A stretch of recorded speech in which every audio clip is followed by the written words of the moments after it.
In today's video, we're doing something very special for a very special little young lady. And I'm going to show you how to turn this into this. So, without further ado, my name is Kelly, and let's get clacking. To start off with, instead of just having this plain, what I'm going to do is I'm actually going to paint it a base color, just so that if some of the brown starts showing through, then it won't look as bad. So let's paint it gray. And I'm going to paint both sides, just so that when you hold it up, it doesn't look weird.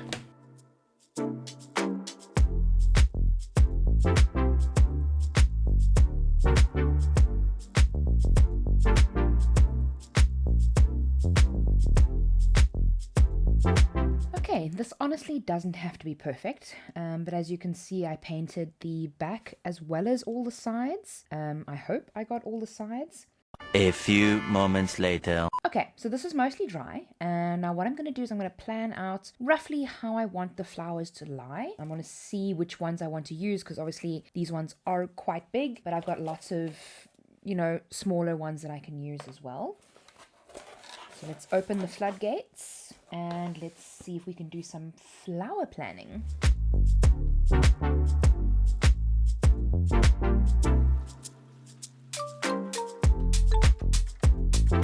Looks like I've kind of forgotten to make some red flowers. So I'm going to leave that there for now. And I'm going to add a placeholder so that I can cut some more red and then fill that gap in. Oops. Let's leave the green as a placeholder. Maybe a little bit smaller one.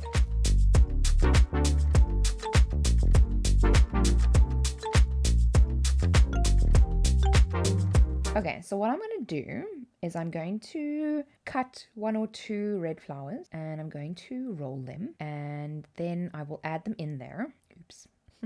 Right, so what I've done is I've taken multiple different rolled flower designs and I've put them all on the same page. I've made them a little bit smaller because I don't really want big flowers for this particular design. And what I'm going to do is I'm then just going to load my cardstock onto my 12 by 12 and I'm going to feed it into my Cameo, and the Cameo is then going to cut all of them out. But obviously I wanted to show you what it looks like within Silhouette Studio just so that you can see.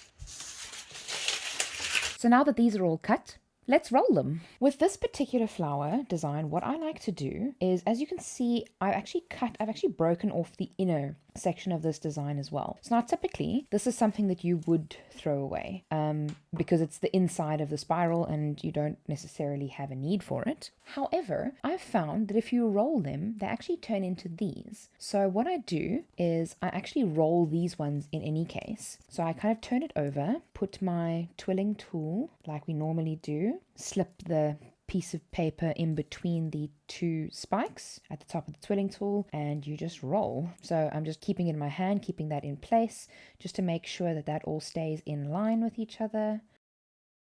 Making sure to keep a nice tight roll all the way through. So when I get to the end, that's where it gets a little bit tricky. It doesn't look as nice. So I pull the twirling tool out. I quickly grab my glue because I forgot to get it ahead of time. And with this one, I just put a little dollop of glue over here. I know that's more of a lottle than a little, but that's fine. Okay. Then I kind of just try and roll it in and flip it over like that, just so that this can stick there. And you can totally obviously release the flower when you do that as well, just to stick that down. And then I just hold it there for a few seconds because this one doesn't sit as nicely as the other ones, obviously, because it's not designed for that one. It works out a little bit different. So I just hold it there until it's stuck, take the glue off my fingers, and there you see now we have another flower. Oh, maybe this one wasn't so perfect, I mean, you can press the inside of the flower down because then it'll get stuck on the glue, and that's kind of what you want. But yeah, that's now we have an additional flower that we would have just thrown away. So I kind of like that technique. And then I'm just going to do 1 or 2. We've got almost everything that we need for our flower designs. Okay, so we stick it again inside in between the 2 spikes and we give it a tight twirl. Now this one I'm actually going to anchor to the bottom as much as I can. Every now and then, if I feel that this is getting a little bit loose, I hold this and I turn the twirling tool in the same direction just to make it kind of grip and tighten up the inside a little bit. But you need to be very careful when you do this, because if you do it too much, what will happen is you'll actually break off the inside. Now, it's not a problem in terms of the flower, but it is a problem in terms of using the twirling tool. So if you break off the bit that the twirling tool is stuck onto, you can turn the twirling tool, nothing will happen because it's not actually turning the flower. So then you'll have to manually turn the flower. I've done this so many times, or I've done that so many times rather. It's not really the end of the world, it just takes you a little bit longer. But if you want to get a slightly tighter circle twill thing, then that's kind of generally the way that I do it. Okay, so we add the glue on, just bending it up a little bit, and then release the flower. And then we can just stick that on the majority of the inside of the flower like that. Hold it for a few seconds just until it dries a little bit. And there we have our flower. I'm going to do one more. I will do the rest, but not on camera. That's essentially what it looks like when I'm not holding my thumb there or to keep it steady. Try to do, because otherwise it does that where it just goes a little bit haywire, but that's okay. Okay, fold that a little bit before we put the glue on this time. Release our flower. Now, if you want to adjust the flower a little bit, then this is the time to do it before obviously you've stuck it down. Because once you've stuck it down, you're going to struggle to get it loose. And this particular design of these flowers is not my favorite. Because it doesn't have... So this is the design, it's just slightly larger. It doesn't have a flat edge on the one side. So obviously the one edge is scalloped for the petals, but the other edge is not scalloped. So it's very difficult to work with because not all of it doesn't sit as nicely onto the backing like that. It doesn't all come down together. So when you try and stick it down like this, like that happens, not all of the pieces are actually making contact with the glue part. So it's just a little bit more difficult to work with.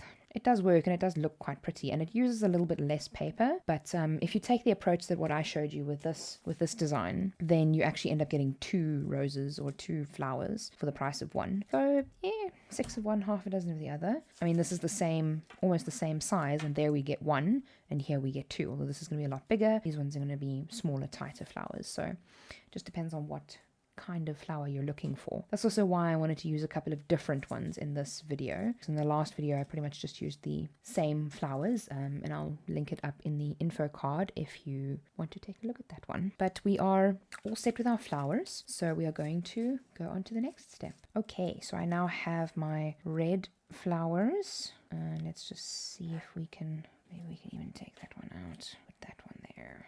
This might work better if we actually stick them all down. So what I'm going to do is I'm going to take these off and I'm going to stick them down, because I mean that one could look really, really nice over there. I'm going to then start sticking them down one by one. That's just a placement holder.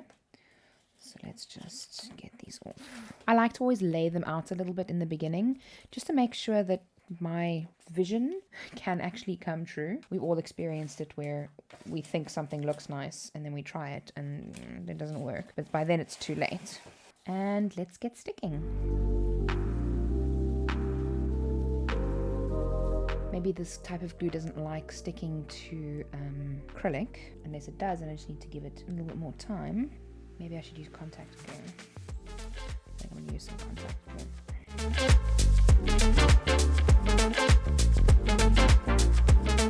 Why didn't you tell me that I was doing the wrong colors? It's supposed to be white, cream, yellow, orange.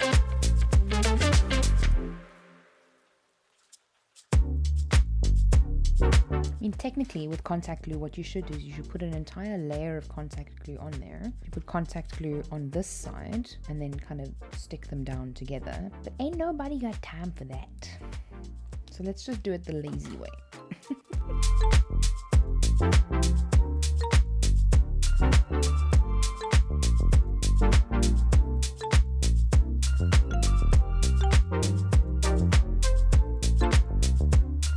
Let's see how this works.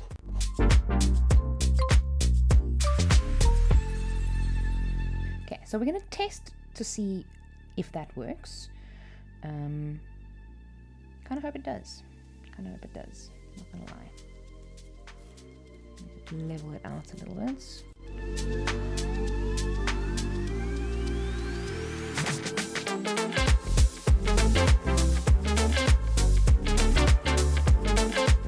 Looks pretty good. I do need another pink one over here. That's why we have spares.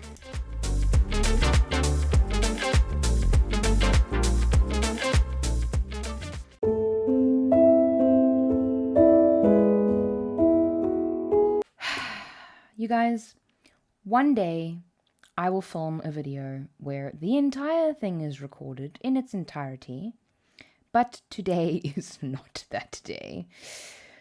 Filming stopped somewhere in the middle of the video, so you saw up to about there, and I completed the rest. To be honest, nothing exciting happened in the second half that didn't happen in the first half, so you didn't really miss much, except for the cool sped up version of applying the rest of the flowers. But this is what it looks like. Early the next morning. Okay, so it is the next day, so excuse all of this. But I had a thought while I was going to sleep last night that I actually bought this shadow box yesterday from At Home. It was 129 Rand, and it's quite a deep shadow box. Oh, now that I see there's actually some marks on there. Didn't see that when I bought it. Anyway, this obviously fits perfectly in here. Well, it's slightly elevated, but I haven't put any glue behind this or anything like that. But I really thought that it would kind of take this design to the next level. It actually so happens that the wood stuff that you get from P&A and this thing that you can get from At Home fit perfectly together. I mean, I would like it slightly smaller, but it's only like that because the leaves or the flower petals are hanging over the edge of the letter. So I mean, if you didn't have that, it would fit absolutely perfectly within this box. What are the chances? So I'm thrilled with how this came out. Thanks so much for watching. I hope to see you next time, and subscribe to my channel if you want to see more of these kinds of tutorials in the future. And remember, be kind to someone today. See you soon.